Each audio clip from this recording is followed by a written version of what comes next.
Bem, eu vou conversar agora com o CEO da BBF, uma empresa que mexe com óleo de palma na região norte do país. Ele, nosso convidado de hoje, é Milton Stigall, que é o CEO dessa empresa. Tudo bem, Milton? É um prazer poder falar com você. Oi, Mauro, o prazer é nosso. Muito obrigado pela oportunidade. Bem, a BBF está completando agora 15 anos de operação no norte do país, né? Exato. São 15 anos, a gente tem uma estrada longa.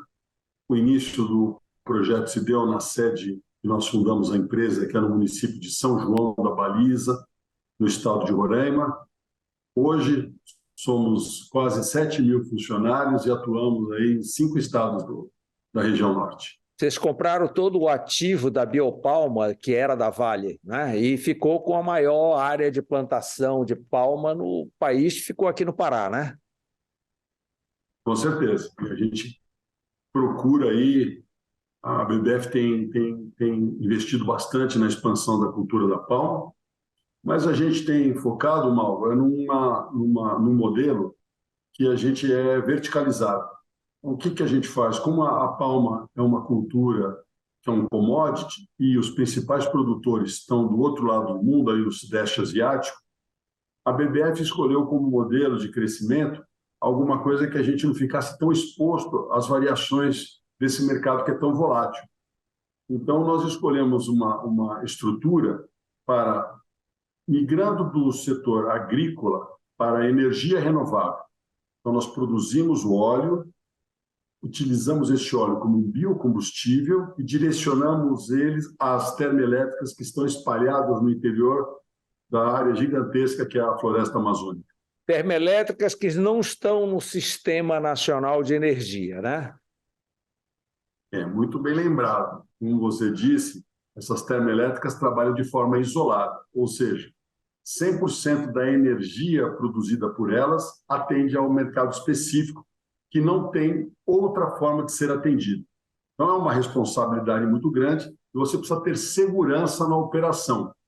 Então, o modelo que nós escolhemos qual é? Como as termoelétricas, que já eram mais de 200 na época, estavam espalhadas e tinham como combustível básico o óleo diesel, nós substituímos esse diesel, que não é produzido na região, que vem de longe, por um por combustível sustentável.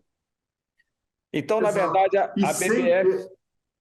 a BBF, na verdade, ela planta, ela colhe, ela transforma ou cria o biocombustível e ela utiliza esse biocombustível na produção de energia. É isso? Exato. E uma questão interessante, que você colocou agora na sua fala, é que a gente não coloca nas costas do Estado a necessidade de uma grande infraestrutura para a gente precisar escoar a nossa produção. Então, veja, nesse modelo, como as térmicas já eram existentes, a gente conseguiu ampliar muita velocidade a área agrícola sem demandar uma infraestrutura para poder alcançar os grandes mercados consumidores, que no caso do Brasil estão na região centro-sudeste, né? Essas termoelétricas tendem a diminuir na medida em que o sistema nacional vai se ampliando, não é isso? Existem alguns casos, no Roraima, por exemplo, ainda usa a energia da Venezuela. O caso específico de Roraima tem realmente uma linha, né, que é o linhão de Guri, que une a Venezuela ao Estado. Só que, como a Venezuela tem vivido uma crise energética nos últimos 10 anos, hoje praticamente o Estado depende da energia produzida dentro dele mesmo, ou seja, é um Estado isolado. A boa notícia para o povo de Roraima é que a linha Manaus-Boa Vista aí voltou, as obras voltaram agora com força total. Então, Boa Vista será incluída no Sistema Nacional. Exato. Mas a questão, Mauro, é que nesses diversos municípios da região amazônica, dos ribeirinhos, você tem pequenas comunidades distantes por centenas e centenas de quilômetros, onde a viabilidade de você construir uma linha de transmissão ela fica impossível, porque o custo é altíssimo e a demanda desses pequenos municípios é muito baixa. Então, a viabilidade econômica não acontece. Então, existem municípios que terão um prazo para a solução de interligar um pouco mais distante, né? Quer dizer, não está num cenário de 10, 15 anos, é um pouco mais longo. Eu li alguma coisa que o Brasil começou a exportar energia para os países vizinhos, energia hidrelétrica. Existe a hipótese também, já que a gente produz o combustível, nós temos as termoelétricas, de poder exportar para esses nossos vizinhos, essa crise na Venezuela ou coisa assim? O que a gente vê é que o Brasil é um potencial gigantesco como solução renovável energética. Hoje, grande parte do mundo depende praticamente de três combustíveis, que é ou o carvão, ou o gás, ou a energia nuclear, como base de fornecimento na estrutura do setor elétrico. O Brasil, você vê que hoje nós temos aí uma capacidade instalada hídrica que é das maiores do mundo. A eólica sempre veio com muita força e agora perdendo até um pouco de espaço pela solar, não é? Então, assim, o Brasil tem um potencial incrível e ele precisa ser explorado. As questões do setor elétrico fundamentais é previsibilidade para que os investidores consigam, sim, tomar o risco, empreender e aí disponibilizar essa energia, tanto para cá, no Brasil, como para os países vizinhos. Essa energia sustentável que a BBF produz através do óleo de palma é 100% consumida pela BBF, não sobra nada. A gente tem dois modelos, Mauro. A gente participa dos leilões de energia.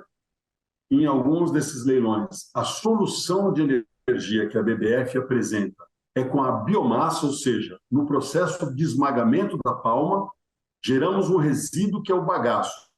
Diferentemente da cana-de-açúcar, a palma produz frutos o ano inteiro. Então, nós temos esse bagaço contínuo durante o ano.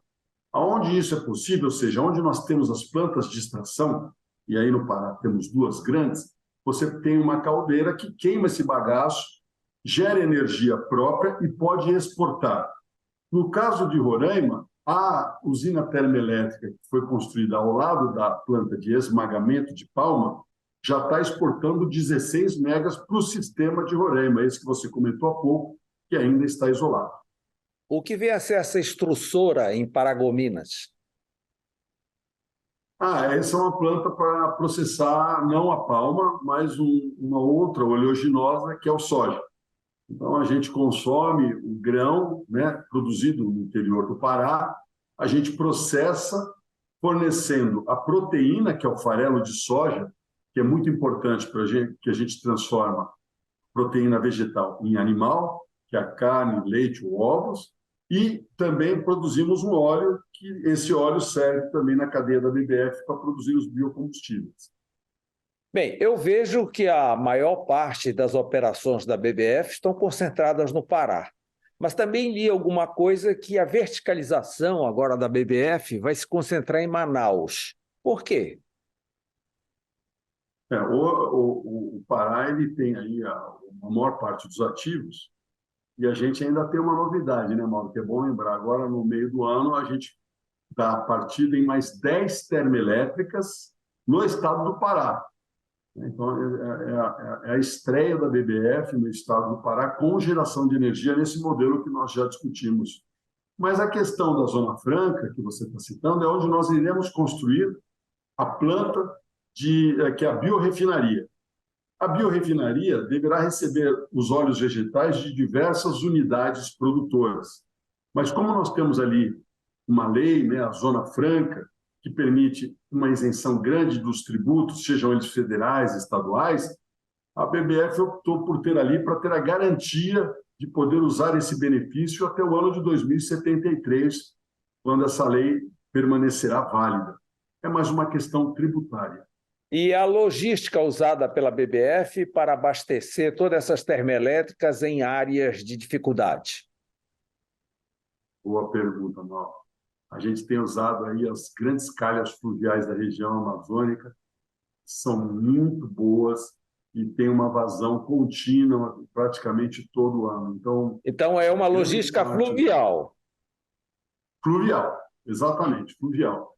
E nós estamos inovando, nós fundamos agora, no final do ano passado, uma empresa de navegação chamada Nascente, que é para também começar a utilizar todos os motores à base de biocombustível, também abolindo o diesel do transporte fluvial. A gente tem aí a pretensão de, até o final desse ano, parte dessas balsas já estarem prontas e os empurradores vão trabalhar no modelo renovável também. Vocês usam o porto de Vila do Conde? Não, a gente tem usado ali a base de Manaus, a gente tem usado aqui o porto ali do Acará, onde a gente carrega algumas balsas, e principalmente ali em Porto Velho, porque a BBF tem uma planta de biodiesel em Ji-Paraná, no interior de Porto Velho. Então, a gente carrega esse óleo em Manaus, esse óleo escoa fluvialmente até Porto Velho, modal rodoviário até Ji-Paraná, mais ou menos uns 300 quilômetros. Como é que funciona o controle da empresa, Milton? Olha, a gente sempre está se aperfeiçoando, mas é onde hoje a gente tem os olhos da tecnologia mais voltados. Então, a gente consegue fazer à distância, remotamente, o controle de todas as usinas térmicas que são abastecidas com biocombustível. E em tempo presente, você vê as usinas que estão sendo abastecidas, você vê o volume de óleo que está sendo transportado nas balsas, o consumo específico dos equipamentos com relação a esse óleo. A gente tem um cuidado e uma atenção muito grande nessa questão dos controles. E, Mauro, é alguma coisa que você hoje está bom, amanhã você vai aperfeiçoar, que amanhã você vai ter que melhorar. A única certeza é que é melhora contínua. Temos muita atenção quanto a isso. Não só pela questão do furto, daquele desvio, mas também pelas questões ambientais. O controle para ver se você não tem um vazamento, que é diferente de ter um furto, se a operação está sendo feita de modo adequado, colocando câmeras em caminhões. O produto é tão inflamável quanto o fóssil? Essa pergunta é excelente. Pouca gente sabe e eu vou responder. O biodiesel, ele tem uma temperatura para inflamação, que a gente chama de o ponto de fulgor, muito alto. Então, você precisa de quase 400 graus para ele pegar fogo. Então, se você pegar um copo com biodiesel, se você colocar um isqueiro nele, ele não inflama. Então, isso é uma vantagem, não é? Sim, sim. E você, como é que funciona o investimento para você trocar o combustível dessas termoelétricas que já existiam e para você usar esse biodiesel nas embarcações? Você vai ter que fazer algum investimento tecnológico nesses motores, não?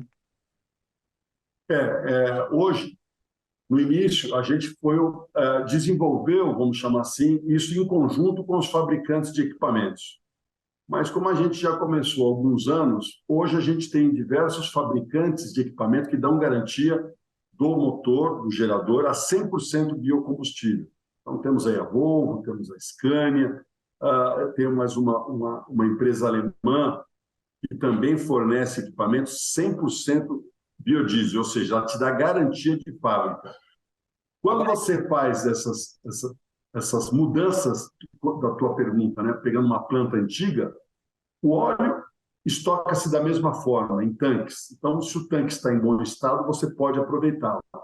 A subestação de teu transformador é exatamente a mesma coisa. Se está em bom estado, você pode aproveitar. Então, o que você faz é uma troca praticamente do gerador, são equipamentos não muito grandes, e algum supervisório, que são esses controles mais modernos que a gente usa. Bem, o biodiesel gera um lucro social, sustentável, sem dúvida nenhuma. Como é que fica o lucro financeiro? Em nível de preço, gasolina e diesel e o biodiesel, faça a comparação. Essa sua pergunta ela é fundamental. E respondendo a tua pergunta, eu também explico por que nós escolhemos ir para o interior da região amazônica, quando o presidente Lula, lá atrás, trouxe o Programa Nacional de Biodiesel, e não como 90% de todas as empresas que se estabeleceram em regiões produtoras, no centro-oeste e no sul do Brasil. O diesel que é levado para essas termoelétricas, eles têm um custo logístico muito grande, Mauro, onde você chegava a gastar 2, 3 litros de diesel na logística para fazer chegar 1 litro de diesel na termoelétrica. Então, assim, o custo dessa energia era muito alto. Então, a BBF, substituindo, plantando a palma nas localidades vizinhas e transformando isso no próprio local, todo esse custo logístico vira margem para a companhia, coisa que o biodiesel rodoviário não nos oferece. Completando a minha resposta, é importante citar que se eu tivesse escolhido, em vez dos leilões de energia, que são leilões de longo prazo, de 15, 20 anos, para os leilões de biodiesel rodoviário, que são de 60 dias, hoje eles não existem mais, mas até o ano passado era o que existia, os leilões de biodiesel que eram realizados pela própria Petrobras. Veja que eu não teria um instrumento creditício válido para uma instituição financeira me dar dinheiro. Porque quando ele me financiasse, eu teria que, em 60 dias, performar o contrato. Se a palma demora 1 ano entre pré-viver e viver, e depois mais 3 anos para começar a dar frutos, você vê que ficaria no meio do caminho, né? Então, eu já te respondi a pergunta explicando por que a estratégia da BBF foi positiva em escolher o sistema isolado da região amazônica, que é tão próspera. Bem, o cultivo da palma não pode ser mecanizado, né? Então ele gera muito emprego nos locais onde ele se situa. Há interesse da BBF em ampliar essas plantações ou já chegou no limite ideal? Não, a gente quer ampliar sim. E essa refinaria vai ser um motor propulsor, porque só essa refinaria, Mauro, ela vai demandar mais 500 mil toneladas de óleo por ano. Então, assim, o compromisso da Vibra, que é parceiro nesse projeto, é o off-taker, ou seja, ela vai comprar toda a produção, é justamente a gente não fazer competição com o óleo que a BBF dedica hoje para o setor de alimento. Então, serão áreas novas. E o que o contrato nos obriga? Plantar em áreas degradadas para recuperar a cobertura vegetal, os cursos d'água, a biodiversidade. Ou seja, isso é compromisso, está em contrato. Então, vocês não derrubam árvore nenhuma, vocês vão ir atrás de áreas já degradadas, que já viraram pasto bovino e assim por diante, né? Exatamente. Então, o bonito do projeto, Mauro, se eu posso te adiantar, é isso. Quando você compra uma área que tem área degradada para palma, o regulamento, ou seja, o decreto que estabelece a cultura da palma no Brasil, está lá escrito, só pode plantar em áreas degradadas até dezembro de 2007, e ele dá os georreferenciamentos, com as coordenadas precisas de onde você pode estar. Então, se você compra uma propriedade, por suposição, com 1.000 hectares de área de abertura, esse pasto que você se referiu, mas degradado até 2007, só tem 300 hectares, a BBF está fazendo o quê? Uma cultura que o estado do Pará já é muito forte, plantando cacau. E áreas que forem alagadas, que não tiverem... Um consórcio florestal. E vamos também incluir o açaí, porque tem áreas que não dá para o cacau, não dá para a palma, mas pode ser plantado açaí, porque ele é adensado. Então, você vê que o que nós estamos querendo fazer é um sistema de agrofloresta. Porque o valor do investimento, se você concordar, é a parte do fundiário, onde você faz a aquisição. Se a palma não pode ser mecanizada, como você bem lembrou no início da sua pergunta, o cacau também não, é manual. Agora, qual é a dificuldade para fazer um trato cultural em um e outro? O prestador de serviço, ou seja, o cooperador agrícola que trabalha para nós, para ele tanto faz, seja a palma ou seja o cacau, ele vai dar o mesmo tratamento. É lógico que as culturas são diferentes, mas você usa a mesma mão de obra? Não... É verdade.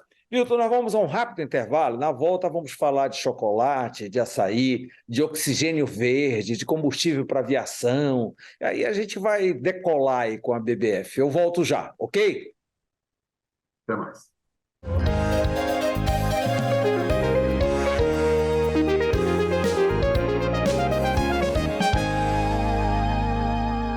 Argumento. Oferecimento. Hospital Porto Dias. Unama, Bampará e Grupo Líder. Gente, de lugares como esse é que vem as verduras e hortaliças do Líder. E todos os fornecedores passam por uma seleção rigorosa de normas ambientais, trabalhistas e logísticas. E como os produtos são perecíveis, assim que chegam no Líder, passam pelo resfriamento, por uma nova higienização e já seguem para sessões de hortifruti. Tudo para que os clientes fiquem sempre bem servidos da qualidade que só o Líder tem. Hortifrutis do Líder, qualidade é tudo e muito mais. Um dia ele vai crescer e lembrar de todo esse cuidado. E cuidará assim dos próprios filhos. E a vida segue, uma vida cuidando da outra. A maior cobertura hospitalar e diagnóstica do Pará agora tem plano de saúde, Porto Dias Saúde, para fazer ainda melhor o que o Porto Dias mais sabe fazer: cuidar da vida, da sua vida.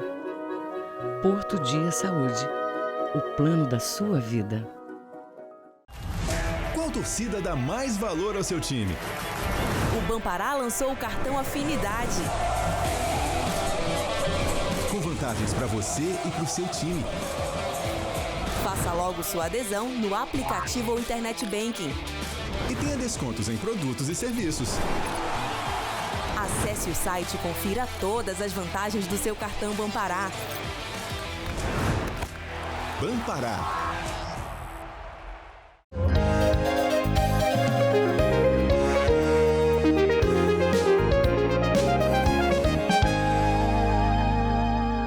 Bem, eu estou conversando com o CEO da BBF, Milton Stigall, sobre a atuação dessa empresa que acaba de completar 15 anos no norte do país. Milton, ele perguntava no bloco passado, ou você já havia falado, o consórcio florestal que vai incluir na palma, que gera o óleo de palma, que gera o biodiesel, o cacau, o açaí. E qual é a intenção de verticalizar o cacau e o açaí na companhia? O modelo que a gente tem escolhido, Mauro, é justamente esse. Então, assim, as questões hoje, por exemplo, o Pará é o maior estado produtor de palma, mas também é um dos maiores produtores É o maior de cacau atualmente. É o maior de cacau e o maior de açaí, né? Costumam dizer Exato. Que Garapé-Miri é a capital mundial do açaí.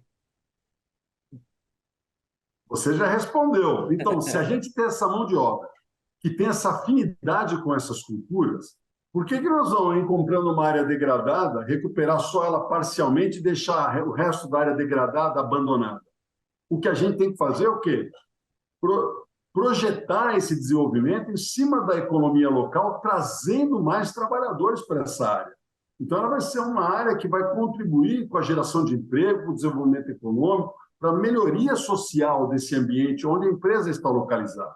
Se o investimento já foi feito, se a indústria que vai atender já está instalada, qual é a dificuldade da gente fazer esse investimento e trazer outros grandes parceiros para que façam o quê? Vamos fazer um cacau certificado? Vamos. Nós não temos rastreabilidade, essa área não começou agora, não saiu do zero, a área degradada já não é o status quo, não está antes da aquisição da BBF. Vamos trazer os órgãos certificadores, vamos fazer um cacau com selo verde, vamos fazer o açaí também do selo verde, da área recuperada, e a mesma coisa com a palma. A palma tem a vantagem de já ter uma lei federal que estabelece os critérios do cultivo, que é muito robusto. Mas por que não trazer essas outras culturas, como você mesmo disse, num estado que já tem aptidão agrícola para essas culturas, não é verdade? Então, por Pará, você falar que quer alguém para ajudar no cultivo do cacau, sendo o maior produtor do Brasil, é alguma coisa que é palatável, você vai encontrar com facilidade essa mão de obra disponível. Você falou há pouco dos investimentos imobiliários. Nós sabemos que na região norte há sérios problemas fundiários de certificação e coisa parecida. Isso de vez em quando pipoca na mídia. Eu lhe pergunto, essa situação é toda transparente, sem problema nenhum? Olha, Mauro, eu preciso dizer para você, da reunião que nós tivemos com o governador Helder, essa questão fundiária ela teve um tratamento especial. A gente vê a preocupação do Estado, o pessoal do Interpa muito técnico, e como a gente está realmente debruçado, né? É o Estado, junto com o produtor, querendo o quê? O ajuste para que as coisas sejam feitas da maneira correta. Então, eu digo, o Pará está entrando numa fase fantástica que o governador Helder tem conduzido com muito brilhantismo. Então, assim, ele sabe que tudo passa pela questão da regularização fundiária. Se na pergunta anterior eu lhe disse que a gente quer trazer certificadoras, a primeira coisa que a certificadora nos exige é o título fundiário, onde permite saber se nós somos realmente proprietários, se não é uma área de grilagem, se eu não estou em cima de uma terra indígena, se não é uma área da federação. Então, assim, eu fiquei muito impressionado com o tratamento que a BBF tem recebido do Estado e a seriedade que o governador Helder tem pautado essa questão fundiária. E digo para você, é a chave do sucesso para que o agronegócio no Pará cresça cada vez mais. Milton, nos próximos 15 anos, o braço alimentar da BBF deve crescer mais do que o braço energético?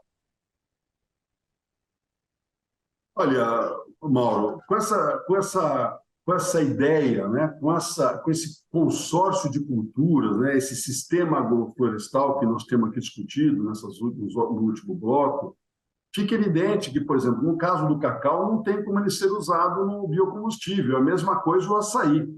Então, dentro dessa virtuosidade da conjunção das culturas para ter o aproveitamento melhor do solo, e o que é o mais importante, né, Mauro, é recuperar a área degradada. Se a gente consegue fazer isso, conciliando os 30 milhões de habitantes que hoje tem a região amazônica, dando oportunidades de emprego, sem dúvida, seja com o biocombustível ou seja com o alimento, nós estaremos contribuindo para um progresso que o mundo tem que nos elogiar. A BBF só trabalha com as suas próprias plantações ou, de repente, incentiva a agricultura familiar ao redor das suas áreas? Mais de 400 famílias operam conosco no Pará. Mauro, no ano passado nós pagamos 30 milhões em frutos para essas famílias. É uma coisa fantástica você ver o crescimento, como isso tem sido feito, tem trazido assim, ganhos que me alegram mais do que os grandes números da companhia, porque você vê que realmente está proliferando a ação positiva, né? Aquela pequena roça, aquela cultura que não dava uma subsistência, hoje você vê que você tem ali pequenos empresários, mal, pequenas empresas que estão crescendo, que estão se desenvolvendo. Então, tem espaço para que tudo isso aconteça. Não tenho dúvida que essa experiência exitosa do trabalho em conjunto com as famílias na palma será muito maior no cacau e também no açaí. Milton, o que vem a ser BBF Biotech? Esse é um outro tema também que o governador Helder tem viajado o mundo para dizer que é explorar a biodiversidade da Amazônia. É isso que nós temos, que é uma riqueza muito grande.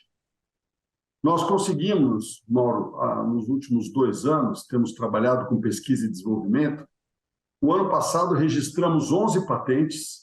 Esse ano, se Deus quiser, até o final de abril, registraremos mais 5 patentes, onde pegamos produtos oriundos da palma, seja o óleo de palma ou o palmiste, e conseguimos fazer produtos químicos que substituem os petroquímicos, principalmente em cosméticos, em produtos de beleza, de uso pessoal, que são todos, ou a grande maioria, produzidos à base do petróleo, e muitos importados, veio de fora. Então, assim, a gente está conseguindo agregar valor para mostrar uma solução não só para os biocombustíveis, agora entrando na parte de cosméticos. Temos que lembrar aqui que é alguma coisa muito mais rigorosa para você avançar. Os testes são mais longos, mais profundos, as empresas são mais diligentes, você tem uma série de passos que você precisa dar, mas o importante é que a BBF está fazendo isso. E a gente tem certeza que ainda esse ano nós vamos já estar substituindo esses produtos de forma industrial, em plantas aqui no Brasil. Oxigênio verde. O oxigênio verde é o que a floresta amazônica dá para o mundo inteiro, por isso que todos nós temos esse olho em cima da Amazônia. Eu digo todos nós, é a humanidade, né? O Macron olha para a Amazônia, o Biden olha para a Amazônia, o Xi Jinping olha para a Amazônia, porque, na verdade, é o pulmão do planeta. Agora, talvez o que você esteja querendo chamar para a nossa conversa é o hidrogênio verde. O nitrogênio verde, é verdade, que é um novo produto da empresa. O hidrogênio verde é um projeto de mais longo prazo, onde, através da eletrólise, né, a gente vai ter que ter energia barata, um excedente de energia, para a gente fazer um processo de separar o H2 do O. E terá bastante incentivo, né, do governo federal à produção do nitrogênio verde. Do hidrogênio verde, exato. Então, o que a gente precisa fazer agora é se debruçar para a gente minimizar, baratear esse custo, entendeu, Mauro? Então, assim, o mundo inteiro está trabalhando nisso, Não é uma coisa que só está chamando a atenção aqui do governo federal brasileiro. Todos os países da Europa, da Ásia, os Estados Unidos, todos estão com um projeto muito grande em cima do hidrogênio, porque, com certeza, a célula de hidrogênio será o combustível do futuro. Mas, Mauro, só um parênteses. Um futuro que demanda aí 30, 40, e já tem pesquisadores que falam em 50 anos. Mas é importante que nós comecemos a trabalhar. E o combustível de aviação, teríamos palma suficiente para isso? Sem dúvida. Olha, Mauro, essa pergunta me permite fazer a apresentação daquilo que eu sempre defendo, que nós temos aqui o pré-sal verde. Dentro desse zoneamento, que é esse decreto federal que o presidente Lula assinou em maio de 2010, que é o 7.172, a Embrapa identificou, através das fotos dos satélites, 31 milhões de hectares aptos para a cultura da palma. Veja, não estou dizendo que as fotos de satélites identificaram 31 milhões de hectares de áreas degradadas. Não. São degradadas com aptidão agrícola para a cultura da palma. Se você pegar o volume de óleo de palma que se produz por hectare, que são mais ou menos 5 toneladas, e multiplicar por 31 milhões de hectares, olha o pré-sal verde que nós temos. Para essa biorrefinaria que nós estamos construindo em Manaus, junto com a Vibra, 100 mil hectares dão conta de abastecer a planta. O que é 100 mil, Mauro? Em cima de 31 milhões de hectares que foram identificados. Essa espécie de palma, essa espécie de palma que vocês usam, ela é nativa da Amazônia ou ela foi introduzida no sistema de monocultura? Ela é originária da África. Por isso que é importante essa integração palma, cacau, açaí. Porque açaí e cacau, essas sim são plantas nativas da região amazônica. Exato. Então, o que a gente está querendo fazer é justamente isso. Mas a palma tem essa grande vantagem. Hoje, pouca gente fala, mas nós ainda temos, Mauro, o S500 sendo consumido no Brasil. Se você for para o Japão, se você for para os Estados Unidos, qualquer país da Europa, dizer o seguinte, olha, eu tenho lá no Brasil o diesel S500. O S é o símbolo do enxofre internacional. 500 partículas por milhão de enxofre. Quando esse enxofre é queimado no diesel, ele sai na forma de SO2, é um gás. Quando ele sobe na atmosfera, principalmente na região amazônica, que é muito úmida, ele volta para o solo como H2SO4, ou seja, chuva ácida. Então, assim, essa transformação de você substituir o diesel, você não está substituindo o diesel S10, que é queimado aqui em São Paulo ou no Rio de Janeiro. Você está substituindo o diesel S500, mal. Pouca gente sabe disso. Então, olha o ganho que você dá para o meio ambiente quando a gente faz essa interação. Então, veja, a palma ela é uma cultura exótica, sim, mas olha o benefício que essa cultura está trazendo em detrimento de um diesel que emite toneladas e toneladas de carbono todos os dias na atmosfera, fora essa chuva ácida. Milton Stigal, CEO da BBF. Olha, muito obrigado por essas informações, cheio de detalhes interessantes. Parabéns pela introdução do açaí e do cacau. Estamos torcendo aqui. Boa sorte para a BBF. Muito obrigado, Mauro. Foi um grande prazer compartilhar essas informações com vocês. Espero ter outra oportunidade. Um grande abraço. Um abraço.